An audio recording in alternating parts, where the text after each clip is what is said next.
My source for this segment is Hannah Osborne. Since she wrote the perfect article, I feel no need to paraphrase her article. An ancient skeleton with an unusually long and narrow skull has been discovered in Korea. The skeleton of a woman was discovered in a traditional wooden coffin in Gwangju, the capital city of the Shilla Kingdom, which rose to prominence and ruled between 57 BC and 660 AD. The skeleton had been well preserved, and scientists were able to date the remains to the 6th century. She would have been around 155 centimeters in height and died in her late 30s. After reconstructing the skull, however, the team noticed that she was morphologically different than to other demographic groups of the era. Specifically, her skull was longer and narrower than other skulls dating back to this period. Researchers from South Korea published a study on the discovery in the journal PLOS ONE. Because tombs are normally found in poor condition as a result of the weather patterns in Korea, scientists have had few opportunities to study ancient human remains from the Silla period. Their analysis showed the woman's maternal lineage was typical for East Asia, and that she also had a vegetarian diet consisting of wheat, rice, and potatoes. They then reconstructed her skull and face using a 3D computerized modeling system.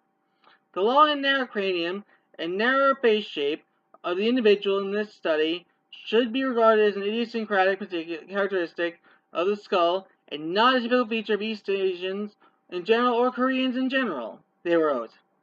They put forward two hypotheses for the elongated skull. First, they said that ancient Koreans living during this period had narrower skulls than those from other civilizations living at the time.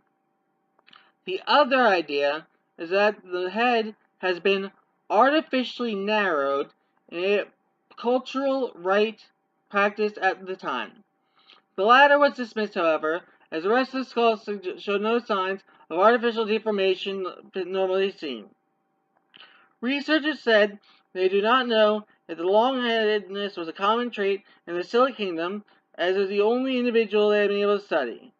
One individual cannot account for any possible variability of the Silla population relative to others of the same era, they wrote.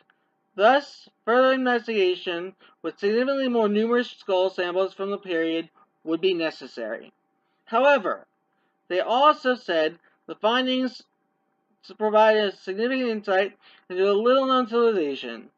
Understanding the history of the Silla Kingdom from an archaeological perspective is very important, as it remains highly relevant. In fact, much of present-day Korea's cultural heritage is rooted in its traditions. This study can provide significant information on the ancient Silla people, which is very meaningful not only to academics, but also to the general Korean public. Now, this is just fascinating. Evolution is always interesting. This does not, however, explain the translocation of the skull. The placement is all wrong. Were the nomads just wandering around finding a new home? Were they forcibly brought there? But that doesn't check out with the shape of the skull.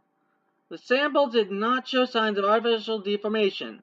This means they were born that way. There's just so much that can't be explained. I would now like to ask you if any of you get any further down the topic. I would love to read it, and with your permission, share any data for the show. My email address is bipolaropposites119 at yahoo.com. Be most appreciated.